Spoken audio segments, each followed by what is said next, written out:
하나님 말씀은 마태복음 4장 18절에서 22절, 우리 스크린과 성경 보고 함께 합독합니다. 시작.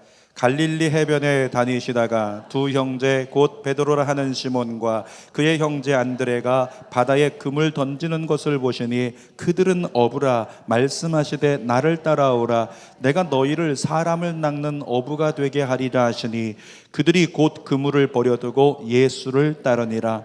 거기서 더 가시다가 다른 두 형제 곧 세베대의 아들 야고보와 그의 형제 요한이 그의 아버지 세베대와 함께 배에서 그물 깁는 것을 보시고 부르시니 그들이 곧 배와 아버지를 버려두고 예수를 따르니라. 아멘. 오늘은 마태복음 4장 18절에서 22절 말씀으로 부르심으로 역사하시는 하나님, 함께 합시다. 부르심으로 역사하시는 하나님, 이런 제목으로 말씀을 전합니다. 여러분, 성경에 보면 하나님의 이름이 여러 가지예요. 하나님의 이름이 20가지가 넘습니다. 하나님에 대해서 지칭하는 것이. 그 중에 대표적인 세 가지 이름이 있다면 엘로힘이라는 이름이 있습니다. 엘로힘 들어보셨나요? 엘로힘, 전능하신 하나님. 따라합시다. 전능하신 하나님. 하나님께 더 필요한 능력이 있을까요? 없습니다. 하나님 자체로 전능하신 분이어서 더 이상의 능력이 필요 없어요. 또 하나님의 이름 엘리온이라고 하는 이름이 있는데, 따라합시다. 지극히 높으신 분. 우리가 하나님을 높여드려서 하나님이 더 높아지실 수 있을까요? 그렇지 않습니다. 하나님 이미 가장 높으신 분이세요. 또 뿐만 아니라 찬양의 가사가 되기도 하는 엘샤다이, 이 엘샤다이는 모든 것을 충족시키는 이름이라고 하는 거예요. 그러니까 우리 하나님은 더 이상 채워질 게 없습니다. 완벽하신 분이십니다. 퍼펙트하신 분이세요. 모든 것이 충분하신 분이세요. 그럼에도 불구하고 이 하나님 한 분만으로 충분하신 분인데, 어떤 도움도 필요 없으신 분인데, 그런데도 하나님이 성경을 보면 사람을 필요로 하세요. 그리고 사람에게 손을 내밀고 사람을 통해 일하시는 분이 우리 하나님이다 라는 걸 성경을 통해 알 수 있다라고 하는 거죠. 대표적으로 사사기를 보면 이스라엘 백성들이 범죄해서 열국에게 침공당하여 그렇게 노략질당하고 힘들어할 때 그들을 건져내기 위해서 우리 하나님 어떻게 하시면 됩니까? 우리 하나님 하늘을 어둡게 만들고 적들의 눈을 어둡게 만들고 그들을 땅을 갈라서 수장시켜버리면 되는 거예요. 그렇게 할 수 있는 분이 우리 하나님이라고 성경에 써 있잖아요. 그런데 우리 하나님 어떻게 하십니까? 사람을 택하십니다. 사사를 택하셔서 그 사사를 통해서 자기 백성을 구원하게 하시고 그 사사가 영웅이 되게 만드시는 하나님, 그것이 우리 하나님의 방법이더라고요. 그러니까 성경을 보면 우리 하나님은 사람을 통해서 어떤 사람은 이거 보면 우리 하나님은 사람 없이는 안 되는 건가요? 이런 질문을 하기도 할 만큼 우리 하나님은 사람을 통해서 역사하세요. 따라합시다. 하나님은 나를 통해서, 누구라고요? 나를 통해서 역사하신다고요. 대표적으로 그렇게 우리 하나님의 역사를 성경을 통해서 경험을 하는데, 왜 우리 하나님은 사람을 통해서 역사하실까를 고민해 보면 다른 이유 없습니다. 하나님이 그렇게 정하셨기 때문에 그런 거예요. 주는 교회는요, 새 가족이 저희 교회를 방문하시면 제가 바로 만나지 않습니다. 그러니까 새 가족들은 저를 바로 만나지를 못한다라기보다는 제가 그렇게 하지 않습니다. 그리고 새 가족 담당인 김자경 목사님께서 새 가족들을 만나게 됩니다. 그리고 나중에 신앙생활을 위해서 우리가 교회 멤버십으로 함께하기 위해서 등록을 결정하게 되면 그때 제가 만나게 되고 신방 가게 되고, 이후에 등록 성도가 됐을 때 양육하기도 하고 제자훈련에서 여러분들을 만나게 된다라고 하는 거죠. 다른 이유 없습니다. 담임 목사인 제가 그렇게 하기로 정했기 때문에 그렇게 되는 거예요. 마찬가지입니다. 우리 하나님이 사람을 통해 역사하시기로 결정하셨기 때문에 우리 하나님은 사람을 불러서 사람을 통해 하나님의 일을 이루어 가신다는 거죠. 그렇게 오늘 예수님이 첫 번째 제자들인 4명의 사람을 부르십니다. 이 4명의 사람을 부르시는 부르심 가운데 하나님이 우리에게 주시는 하나님의 은혜의 메시지가 있는데, 그 메시지를 통해 우리의 삶에 은혜를 적용하기를 원합니다. 첫 번째로 우리 하나님 어떤 사람을 부르실까? 부르심의 기준에 대해서 성경이 얘기를 해요. 여러분, 하나님께서 사람을 부르시는데 우리가 사람을 부르시는 하나님에 대해서 두 가지 큰 오해를 하고 있어요. 첫 번째는 뭐냐면, 우리 하나님은 좀 준비된 사람을 부르실 거야, 이렇게 생각을 하는 오해가 있다는 거죠.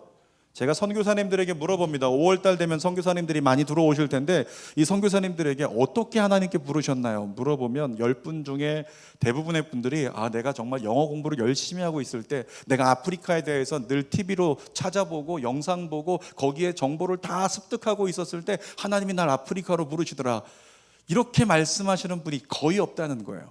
그러니까 10사람 중에 9사람은 뭐라고 얘기하냐면, 나는 생각지도 못했는데 갑자기 하나님이 나를 부르셔서 내가 그곳에 가게 됐다고, 준비도 안 됐는데, 이런 말씀들을 하신다는 거예요. 성경에 나오는 인물들의 부르심을 봐도요 마찬가지입니다. 예레미야를 부르신 하나님 살펴볼까요? 예레미야 1장 6절입니다. 시작. 내가 이르되 슬프도소이다 주 여호와여 보소서 나는 아이라 말할 줄을 알지 못하나이다. 지금 예레미야의 말이 뭐냐면, 저는 아직 아이라서 준비가 안 됐으니까 제가 조금 준비된 다음에요, 제가 조금 더 잘한 다음에 그때 할 수 있습니다, 이렇게 고백을 하고 있는 건데, 그럼에도 불구하고 하나님께서는 내가 나의 말을 너의 입에 둘 테니까 너는 가서 입만 벌리면 된다. 그리고 예레미야가 입을 벌렸을 때 하나님의 예언의 메시지가 쏟아져 나온 거예요. 그러니까 예레미야가 준비됐을 때 부르신 게 아니라 전혀 준비되지 않은 상태에서 하나님 부르셨다는 거죠. 또 마찬가지로 예수님을 예루살렘 성전으로 태우고 갔던 그 나귀, 여러분 기억하시죠? 그 나귀를 부르시게 할 때 제자들에게 뭐라고 얘기하셨냐면, 야, 거기 가면 말이야 아직 한 번도 사람이 타보지 않은 나귀 새끼가 있을 거야. 나귀 새끼는 아직 준비가 안 된 거예요. 사람을 태워보고 연습이 됐어야 이스라엘의 왕이라고 하는 하나님을 태울 수 있는 건데, 준비도 안 된 나귀, 이건 아직 안 된다는 거죠. 그럼에도 불구하고 예수님은 준비가 안 된 나귀를 쓰시면서 우리에게 메시지를 주고 계십니다. 너희들도 준비되었을 때 쓰임 받는 게 아니라 내가 택하면 그때 너는 쓰임 받는 거다. 따라합시다. 하나님이 택하시면 쓰임 받는다. 아멘입니까? 그러니까 여러분은 하나님께서 2019년도에 다 쓰실 거라고 믿습니다. 두 번째 부르심에 대해서 가지고 있는 오해가 있는데 뭐냐면, 우리에게 좀 재능이 있고 은사가 있고 능력이 있어야 하나님이 우리를 부르실 거야, 이런 오해를 하고 있다라고 하는 거죠. 자, 출애굽기 4장 18절에 모세를 부르신 하나님 읽어봅시다. 시작. 모세가 여호와께 아뢰되 오 주여 나는 본래 말을 잘하지 못하는 자니이다. 주께서 주의 종에게 명령하신 후에도 역시 그러하니 나는 입이 뻣뻣하고 혀가 둔한 자니이다. 여러분, 혀가 뻣뻣해지면 어떻게 되는지 아세요? 어쩔 수 없이 말을 더듬게 돼 있어요. 말이 유창하게 나오질 않아요. 근데 모세를 이스라엘 민족의 영도자로, 지도자로 부르고 또 바로에게 가서 내 민족을 내보내라 외쳐야 되는 사람인데 말을 못한다고 생각을 해보십시오. 되겠습니까? 안 되겠죠. 인간의 생각으로는 정말 모세에게는 그렇게 이스라엘의 지도자가 될 만한 능력이 없는 거예요. 근데 하나님께서 능력 없는 모세를 부르시더라는 거죠. 뿐만 아니라 사사기 6장 15절을 보면 기드온을 부르시는 하나님에 대해서 기드온의 대답을 읽어봅시다. 시작. 기드온이 그에게 대답하되 오 주여 내가 무엇으로 이스라엘을 구원하리이까?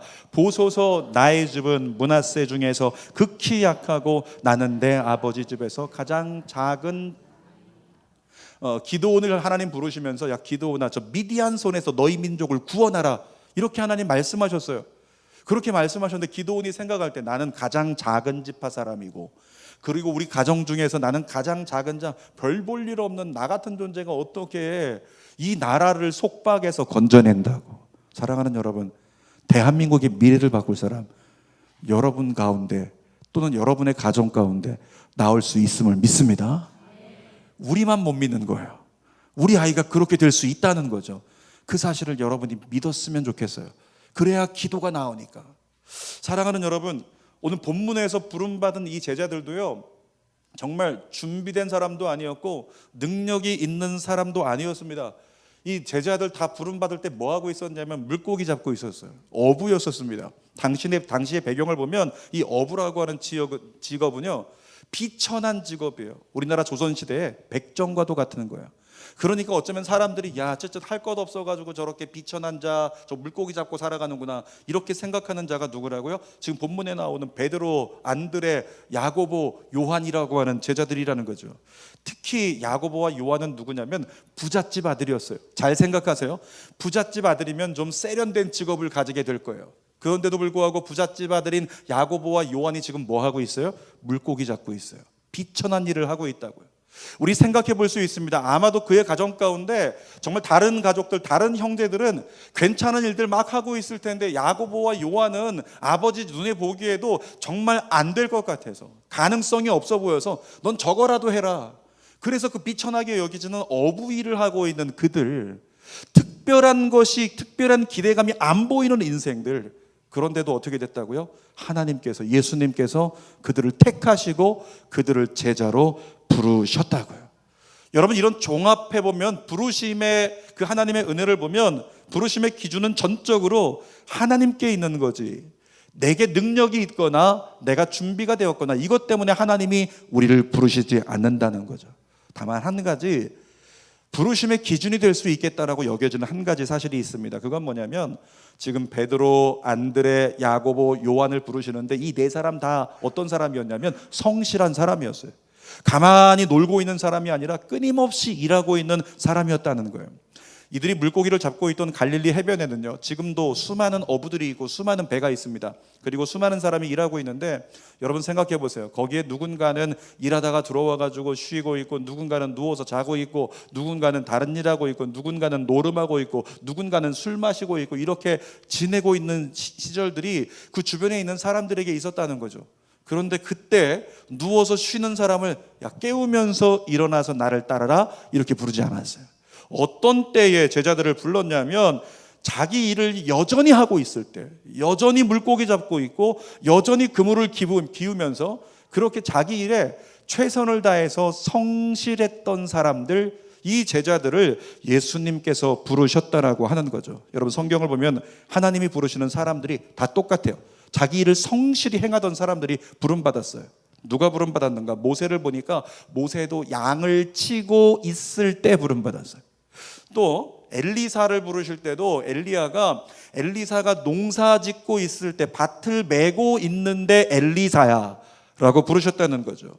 또 마태복음을 기록한 마태를 부르실 때도 세관에서 지금 일하고 있는 중에 하나님이 그를 부르셨다라고 하는 거죠. 사랑하는 여러분, 그리스도인은 부르심을 받기 위해서 절대로 게으른 자가 돼서는 안 된다. 이것을 부르심의 뜻을 통하여 우리가 알 수 있습니다. 신앙생활도, 사는 것도 열심히 필요합니다. 잠언 13장 4절 읽어볼까요? 시작. 게으른 자는 마음으로 원하여도 얻지 못하나 부지런한 자의 마음은 풍족함을 얻느니라. 성경은 잠언에, 또 전도서에 누누이 말씀하고 있습니다. 게으르면 안 된다, 부지런해야 된다. 따라합시다. 내가 부지런한 예배자가 되겠습니다. 다음 주부터 일찍 오시길 바랍니다. 하용조 목사님 지금 천국 가셨는데요, 하용조 목사님이 늘 말씀하셨던 게 있어요. 성도들에게, 사역자들에게 이 두 마디 하셨습니다. 따라합시다. 배우든지 가르치든지. 다시 한번, 배우든지 가르치든지. 지금 배우는 자가 돼서 열심히 훈련받든지, 아니면 리더 밑에 들어가서 열심히 봉사하면서 배우든지, 아니면 가르치는 자가 되든지, 교사가 되든지, 아니면 리더가 돼가지고 밑에 있는 사람들에게 본을 보여서 신앙은 이런 거라고 가르쳐 주든지, 그렇게 하지, 멈춰 있지 말라고 하용조 목사님이 그렇게 말씀하셨더라고 하는 거죠. 사랑하는 여러분, 그리스도인은 열심을 내서 주의 일에 최선을 다하는 자가 되시기를, 하나님의 신앙생활에 좀 무리하게 되시기를 주님의 이름으로 축복합니다. 자, 두 번째로 이렇게 부르심을 받은 자에게 주시는 하나님의 은혜가 있습니다. 마태복음 4장 18절 같이 읽어볼까요? 시작. 갈릴리 해변에 그의 형제 안드레가 바다에 그물 던지는 것을 보시니 그들은 어부라. 지금 이 사람들의 직업이 뭐라고 기록하고 있어요? 어부라고 기록하고 있습니다. 아까도 나눴던 것처럼 이 직업을 굳이 밝히신 예수님의 이유가 있다면, 당시 비천한 직업이었던 어부였던 베드로와 안드레인데, 그들이 예수님이 부르실 때 그 부르심에 대해서 제가 어떻게 해요? 노하지 않고, 전 준비가 안 됐습니다, 노하지 않고 부르실 때 그대로 아멘 했더니 어떻게 됐다? 위대한 사도로서 쓰임받는 하나님의 주인공이 됐다는 거죠. 주님이 그렇게 말씀하시면서 여러분에게도 말씀하시는 겁니다. 너희들도 마찬가지로 아멘으로 나의 부르심에 응답할 수 있다면 내가 너희의 상황과 조건과 상관없이 너를 들어서, 아멘, 너희 자녀를 들어서 사용하리라. 이것이 하나님의 뜻이고 하나님의 마음이라는 거죠. 자, 마태복음 4장 19절도 읽어봅시다. 시작. 말씀하시되 나를 따라오라 내가 너희를 사람을 낚는 어부가 되게 하리라. 예수님께서 말씀하세요. 제자들을 부르실 때 나를 따라오라 이렇게 말씀하셨어요. 너희 좀 일어나서 이렇게 해봐라 저렇게 해봐라 다른 걸 얘기하지 않고, 얘들아 이제껏은 네가 가고 싶은 길을 갔었지, 지금부터는 그 길로 가지 말고 어떻게 해라? 나를 따라오라. 내가 가는 길에 너희도 가고 내가 멈추는 곳에 너희도 멈추고 내가 말하는 것을 너희도 말할 수 있는 그 삶이 제자의 삶이라고 예수님께서 도전하고 계신 거죠. 여러분, 예수님의 제자의 덕목은 바로 이것입니다. 자기의 소견을 내려놓고 예수님이 말씀하시면 그 말씀을 따라가는 것, 이것이 제자의 덕목이라고 하는 거예요. 나를 따라오면 어떻게 만들어주겠다고 말씀하셨습니까? 19절 다시 읽습니다. 말씀하시되 나를 따라오라 내가 너희를 사람을 낚는 어부가 되게 하리라. 어떤 어부가 된다고요? 사람을 낚는 어부가 되게 한대요. 여러분, 예수님은 시인이었어요. 예수님은 은유법의 대가였습니다. 그러니까 많은 비유로 그렇게 제자들과 이스라엘 백성들에게 말씀하신 성경의 말씀을 찾아볼 수 있는데, 당시 베드로와 안드레가 사용하던 그 그물이요, 이렇게 쳐놓고 기다리는 그물이 아니라 투망 같은 거예요.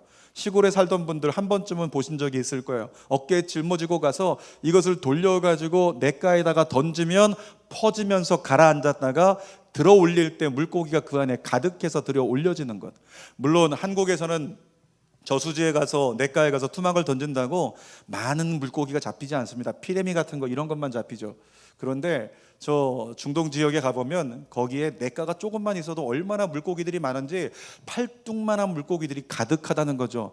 물은 무릎밖에 안 오는데 엄청나게 큰 물고기들이 가득하는 거예요. 투망을 던지면 그 즉시 팔딱거리는 물고기가 그 투망과 함께 건져 올려지는 광경을 보게 돼요. 여러분, 예수님께서 뭐라고 말씀하셨다고요? 너희를 누가 되게 한다고요? 사람을 낚는 어부요. 저 죄악된 세상에 빠져 허우적거리는 사람들을 너희가 복음의 그물을 던져서 너희가 당기면 그들이 그 죄악 가운데서 건져 올려지는 걸 보게 되리라. 이것이 예수님의 표현이었다라고 하는 거죠. 베드로와 안드레 입장에서 어땠을까요? 베드로와 안드레는 배운 것이 별로 없는 사람이에요. 그러니까 학식도 없어요. 말주변도 없을 거예요. 그런데 그들에게 너희가 사람을 낚는 어부가 될 거야. 사람을 낚는 어부가 되려면 교사가 되든지 좀 많이 배웠든지 능력이 있든지 아니면 좀 있는 사람이든지 이런 사람이어야 되는데, 우리는 그런 게 없단 말이죠. 비천한 사람이고 우리가 뭘 할 수 있을까? 이런 생각을 할 수 있었다는 건, 내가 어떻게 사람을 낚는단 말인가 생각을 했다는 거죠. 사랑하는 여러분, 그들만 그렇게 생각한 게 아니고요, 베드로와 안드레, 요한, 이 사람들을 향해서 다른 사람들도 손가락질하면서 뭐라고 했냐면, 쟤들이 뭘 할 수 있다고, 쟤들은 할 수 없는 자들이지, 이렇게 성경에 증언합니다. 자, 사도행전 4장 13절 같이 읽어볼까요? 시작. 그들은 베드로와 요한이 본래 배운 것이 없는 보잘것없는 사람인 줄 알았는데 이렇게 담대하게 말하는 것을 보고 놀랐다. 사람들이 볼 때도 베드로와 요한 어떤 사람이었다고요? 배운 것이 없는 보잘것없는 사람. 사람들이 볼 때 그런 존재였다는 거예요. 그런 존재였던 베드로와 요한, 또 안드레와 그 야고보, 어떻게 해요? 예수님께서 부르시니까 우리가 어떻게 할 수 있어 고민할 때 그 어떻게를 예수님이 해결하시고 예수님이 담당해 주시더라고요. 사랑하는 여러분, 어떻게는 베드로와 안드레, 야고보와 요한이 걱정할 일이 아니었어요. 따라합시다. 어떻게는 내 걱정이 아니다. 내 몫이 아니다. 따라합시다. 어떻게는 예수님 몫이다. 아멘. 여러분의 자녀들, 이 아이가 어떻게 될까? 어떻게 이 아이를 키울 수 있을까? 우리의 몫이 아니라는 거예요. 하나님 몫이라는 거죠. 예수님께 맡기면 예수님께서 이 아이가 어떻게 큰 자가 되고 어떻게 성공하는 삶이 되고 어떻게 미래를 살아갈지 주님이 책임져 주신다고 성경에 기록하고 있는 겁니다. 어떻게는 시몬과 안드레가 걱정할 일이 아니었다는 거죠. 제가 교회를 개척할 때요, 저는 교회 개척에 대해서 준비된 사람이 아니었습니다. 제가 이번 주 화요일 날 여의도 순복음교회 가서 개척을 준비하는 목회자와 기관장들을 대상으로 제가 강의를 하거든요. 근데 그곳에 강의를 이제 듣게 되시는 분들은 최소한 3개월에서 1년 동안 교회를 세우기 위해 준비를 해요. 그러니까 3개월에서 1년 준비하면 정말 짜임새 있게 준비를 할 것 같아요. 진짜 괜찮겠다 생각이 듭니다. 여러분, 그분들 중에서 몇몇 분들이 이렇게 연락 와서 교회에 대해서 물어보고 또 교회에 대해서 이렇게 좀 조언해달라고 얘기했지만, 저는 돌아볼 때 교회를 세울 때 아무것도 준비가 안 된 사람이었어요. 여러분, 이곳에서 주논교회가 첫 번째 예배 드린 날이 언제냐면 2012년 6월 3일이었어요. 2012년 6월 3일에 이곳에서 예배가 드려졌어요. 첫 예배가. 지금도 기억합니다. 몇 안 되는 성도가 축하하는 사람들과 함께 모여서 저는 앞에서 질질 울고 있고, 그리고 사모님은 담대해가지고 웃고 있고, 그리고 나서 마지막에 안태경 선교사님이 말씀을 전해주셨는데 제가 올라와서 무릎을 꿇고 기도를 받으면서 이곳에서 첫 번째 예배를 드렸다는 거예요. 여러분, 그런데 제가 전에 사역하던 교회에서 언제 사역을 마무리했냐면 6월 3일 첫 예배 드린 이틀 전인 6월 1일까지 사역을 했어요. 그러니까 6월 1일 금요일까지 전에 있던 교회에서 신방 다니고 예배하고 저녁에 철야 예배 드리고, 철야 예배 끝난 다음에 성도들하고 인사하고 저 가겠습니다, 안녕, 할렐루야, 파이팅 그러면서 인사하고, 그 다음 날 여기서 교회가 첫 번째 세워지는 거예요. 그러니까 준비가 안 된 무방비 상태에서 고민이 됩니다. 어떻게 교회가 세워질 수 있을까 염려하고 고민된다라고 하는 거죠. 여러분, 그런데 나 교회를 어떻게 세우는지 저는 고민했지만, 그 어떻게라고 하는 게 제 몫이 아니라는 걸 깨닫게 되더라고요. 어떻게는 누구의 몫이라고요? 예수님 몫이라고요. 어떻게는 예수님 몫이에요. 그냥 우리는 주님의 부르심에 아멘하고 따라가면 되는 거고, 어떻게 세워지게 될까, 어떻게 성공하게 될까, 어떻게 잘하게 될까, 이 모든 게 누구의 몫이라고요? 예수님 몫. 어떻게 고치시고, 어떻게 합력해 선이 되게 하시고, 어떻게 전화위복되는 내 인생이 될까, 누가 책임지신다고요? 예수님이, 하나님이 책임지신다고요. 그래서 우리는 이렇게 고백할 수 있습니다. 따라합시다. 방법은 언제나 예수님께 있다. 아멘입니까? 여러분, 집에 가서 가족에게 인사해 주시기 바랍니다. 방법은 언제나 예수님께 있다고 도전하십시오. 여러분, 우리는 나의 부족함 때문에 내가 어떻게 하나님의 영광을 드러내? 우리는 이런 고민을 해요. 내가 나 같은 게, 나 이제 다 나이가 들어가지고 안 되는데, 나는 기운이 없어서 안 되고, 나는 가진 게 없어서 안 되고, 배운 게 없어서 안 되고, 나는 기도의 말주변이 없어서 안 되고, 나는 아무것도 안 되는데 어떻게 내가 하나님의 영광을, 뭐라고요? 어떻게는 예수님 몫이라고요. 내가 할 수 없는 그 모든 것에 대해서 하나님은 할 수 있는 것으로 준비하고 계십니다. 그러므로 어떻게 할까? 절대로 염려하지 말고 하나님 부르시는 길에 아멘으로 따라갈 수 있는 여러분 되시기를 축복합니다. 그렇다면 내가 할 수 없는 일을 할 수 있게 만드시는 그 은혜, 베드로와 요한이 그렇게 아무것도 보잘것없는 인간이었는데 그 민족을 이끌 뿐만 아니라 수많은 사람을 주께로 돌아오게 할 수 있는 지도자 중에 지도자가 되게 할 수 있었던 그 은혜, 언제 누릴 수 있는가? 세 번째로 함께 나눕니다. 따라합시다. 부르심에 응답할 때. 언제라고요? 부르심에 응답할 때 그 은혜를 누리게 된다고요. 마태복음 4장 19절에서 20절 있습니다. 시작. 말씀하시되 나를 따라오라, 내가 너희를 사람을 낚는 어부가 되게 하리라 하시니 그들이 곧 그물을 버려두고 예수를 따르니라. 펜을 들고 성경 공부하면 한 글자에다가 동그라미를 칠 겁니다. 곧이라고요. 곧. 그들이 곧 예수를 따랐다. 다음 구절도 봅니다. 마태복음 4장 22절 시작. 그들이 곧 배와 아버지를 버려두고 예수를 따르니라. 예수님의 부르심을 받았던 이 제자들, 베드로, 안드레, 야고보, 요한, 이 사람들은 예수님의 말이 끝나자마자 어떻게 했습니까? 곧바로 즉시 신속히 그 부르심에 대해서 고민하지 않고 머뭇거리지 않고 응답했다는 거죠. 고민되지 않을까요? 어떻게 응답했을까? 야, 모든 걸 버려두고 나를 따르라, 너희는 나를 따라오라. 그 즉시 어떻게 자기 생업을 다 내려놓고 예수를 따라가요? 이거 어떻게 가능하지? 우리에게 불가능한 일일 것 같은데, 오늘 제가 예배 중에 예배 끝나고 우리 한 집사님을 붙잡고 앞에 있는 우리 황진국 집사님을 붙잡고, 황진국 집사님 다음 주부터 저를 따르십시오, 이렇게 내버려 둔다면 어떻게 아멘할 수 있겠어요? 지금은 아멘을 하셨어요. 제가 예배 끝나고 확인해 보려고. 근데 우리가 하나님이 부르심에 대해서 즉각적으로 아멘하기 힘들다는 거죠. 근데 베드로와 야고보, 안드레와 요한, 그들은 어떻게 그렇게 가능했을까? 여러분, 요한복음을 보면요, 베드로의 동생인 안드레는 세례 요한의 제자였어요. 자, 필름을 돌려서 바라봅니다. 아직 예수님께서 등장하지 않았어요. 그런데 세례 요한이 광야에서 외치고 있습니다. 회개하라. 천국이 가까이 왔다. 그때 모여든 수많은 사람들 중에 누가 있었냐면 안드레가 있었어요. 그 안드레가 그 복음을 듣고 막 회개하고 그 마음 가운데 회심하여 그렇게 기도하고 있는 중에 갑자기 예수님이 등장합니다.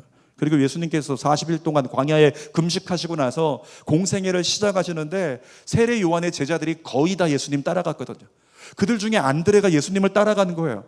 그리고 안드레가 요한복음에 보면 나옵니다. 집에 가서 형을 데리고 와요. 그 형이 누군데? 베드로를 끌고 가서 야 가보자. 예수님의 말씀이 대단해. 거기 가면 희망이 있어. 꿈이 있어. 그 마음을 가지고 베드로를 끌고 갔다는 거예요. 그때부터 베드로와 안드레는 예수님을 따라다니면서 예수님 말씀을 들었어요. 여기서 말씀 듣고 저기서 말씀 듣고 저기서 이적을 보고 어떻게 됐을까요? 여러분 성경에 보니까 뭐라고 써 있습니까? 믿음이 어디서 난다고요? 들음에서 난다고요. 그러니까 하나님 말씀을 듣던 중에 안드레와 베드로에게는 이미 뭐가 생겼다? 이미 믿음이 생긴 거예요. 이미 믿음이 생겨가지고 저분이라면 따라갈 만하다 이런 믿음이 생겼는데 그들을 주목하여 보신 예수님께서 어느 날 그들의 이름을 나를 따르라고 불렀을 때 그들은 이미 준비가 끝났기 때문에 믿음으로 말미암아 그래서 즉시 아멘할 수 있었다는 거죠. 사랑하는 여러분, 오늘 우리가 바른 그리스도인으로 쓰임받기 위해서 준비할 것은 단 하나밖에 없습니다. 그것은 바로 믿음입니다.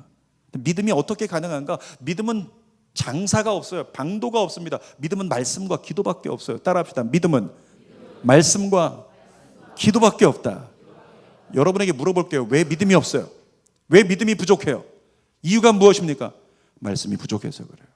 기도가 부족해서 그래요.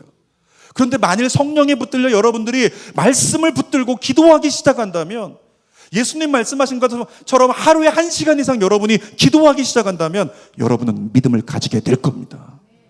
제가 오늘 청년들과 믿음에 대해서 얘기를 하는데 청년들 중에서 그렇게 물어보는 친구들이 있어요. 어떻게 믿음을 가집니까? 전 믿음이 없습니다. 믿음이 없습니다. 뭘 못해서 그래요? 믿음이 없습니다라고 얘기를 하는 그 친구들을 향해서 제가 선포할 거거든요. 기도해봤냐? 말씀 읽어봤냐? 말씀과 기도가 길인데 거기서 믿음을 찾을 수 있는 건데 가보지도 않은 길에서 믿음이 없다고 얘기하면 넌센스 아니냐라고 하는 거죠.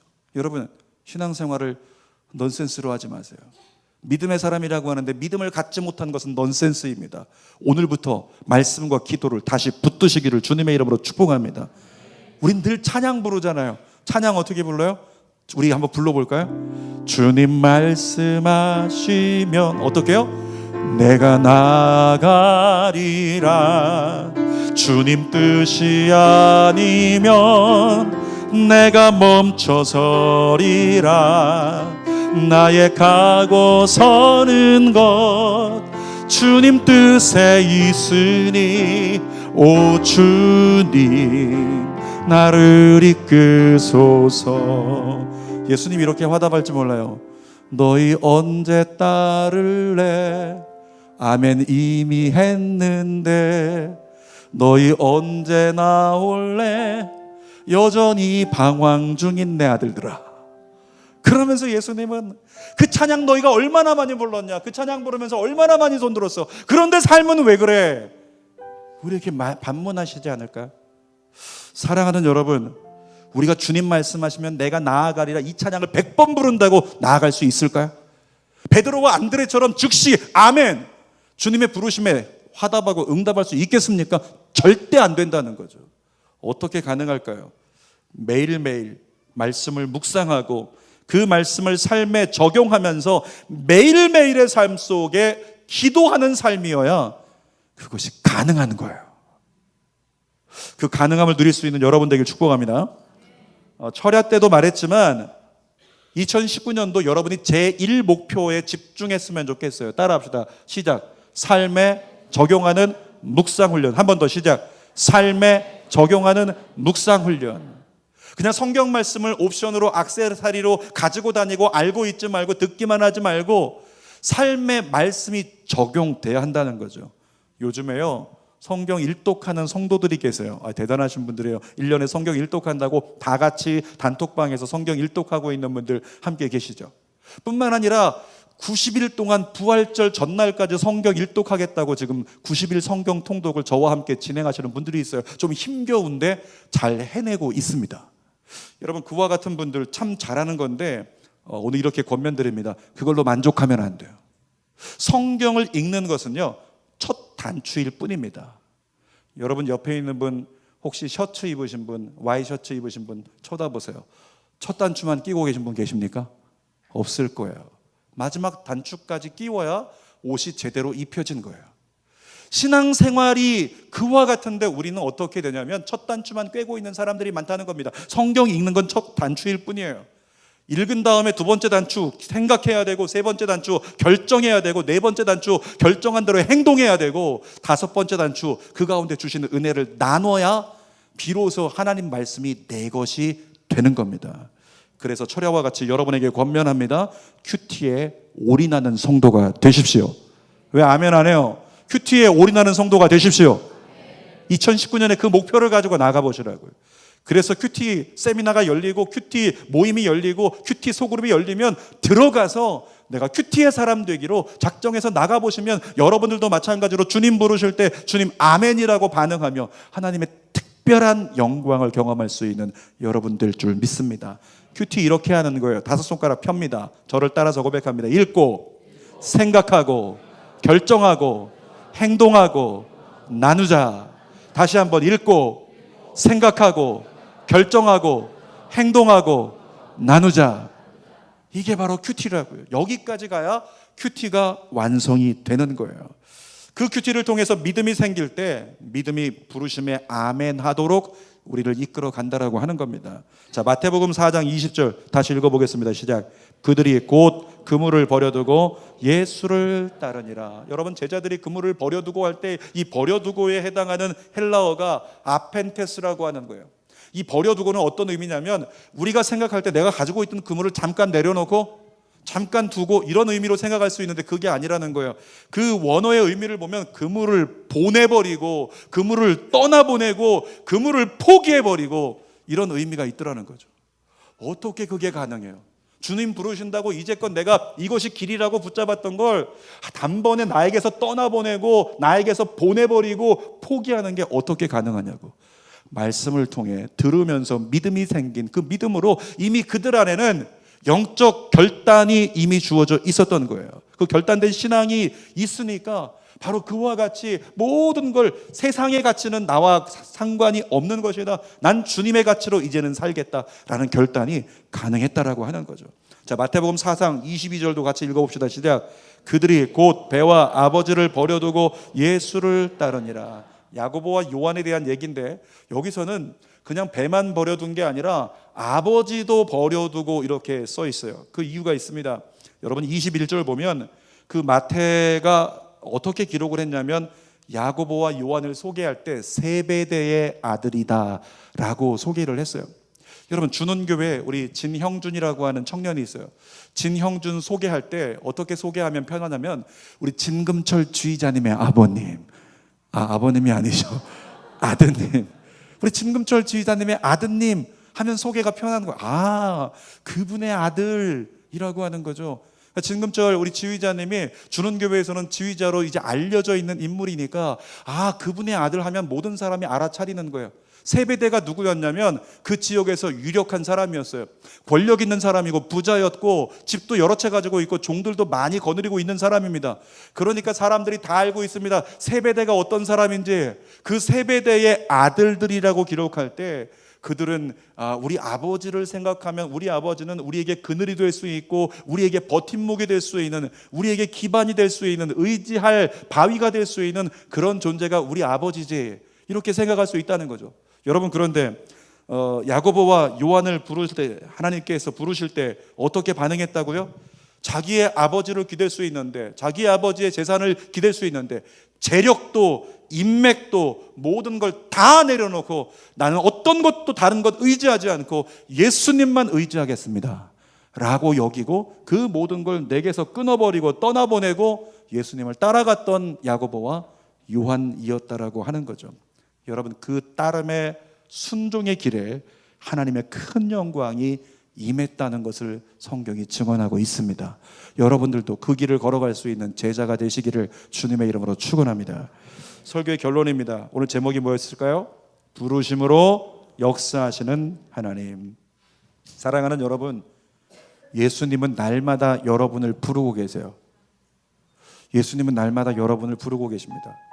그렇다고 여러분을 주의 종으로 부르시는 게 아니에요. 여러분을 선교사로 부르시는 게 아니에요. 날마다 예수님은 여러분을 부르고 계세요. 무엇을 통해? 성경을 통해. 사랑하는 내 아들 딸아, 내일 아침에 조금만 일찍 일어나서 네가 성경을 편다면 그 말씀 중에 내가 너를 향한 오늘의 삶을 불러줄게. 주님 말씀하세요. 그래서 그 부르심을 따라서 주님께 아멘하고 어떤 말씀이든지 내 어떤 길과 의지와 방법과 내 계산과 상관없이 예수님 부르시니까 오늘 그렇게 한번 살아볼게요. 아멘! 이라고 고백하고 그 삶을 살아가는 사람에게는 믿음이 주어지는 거예요. 믿음의 역사가 일어나는 거죠. 그리고 그 말씀을 따라 살아가는 그 사람에게 하나님께서 이 베드로와 안드레, 야고보와 요한 이와 같은 사람들이 아무것도 보잘것없는 사람들이지만 하나님께 인정받는 리더로서 민족을 뒤집을 수 있는 사람으로 쓰임받았던 것처럼 우리가 말씀 따라서 오늘 하루하루를 살아가기 시작했을 때 그 동일한 역사가 내 삶 가운데 일어날 수 있을 거라고. 기대하십니까? 소망하십니까? 그것을 경험할 수 있는 사람이 그리스도인이잖아요. 아무런 경험도 없이 예수의 증언에 대해서, 하나님의 역사에 대해서 아무것도 말할 수 없는 사람이 어떻게 그리스도인이라고 세상을 뒤집을 수 있냐고요. 하나님 우리를 그렇게 보냈을까요? 아니거든요. 우리에게 능력을 주셨어요. 권세를 주셨어요. 하나님의 자녀가 되는 권세로 세상을 바꿔놓으라고. 내가 할 수 있는 일을 너도 할 수 있고 나보다 더 큰 일을 네가 할 수 있다고 우리 하나님 말씀하셨잖아요. 여러분의 매일의 삶 속에 하나님의 뜻을 따라 주님이 말씀하시는 것에 순간순간 순종하는 삶이 여러분의 내일을 바꿔놓는, 하나님의 영광을 드러내는 삶이 되기를 주님의 이름으로 축원합니다. 여러분이 그렇게 아멘 하면서 나아간다면 우리가 알지 못하는 크고 놀라운 일, 여러분 가정에, 여러분의 자녀들의, 여러분의 미래에 하나님이 이루어 주실 겁니다. 여러분은 어떻게는 누구의 몫이라고요? 예수님 몫이라고요. 방법은 언제나 예수님께 있다고요. 우리는 예수님만 따라가면 됩니다. 기도하겠습니다.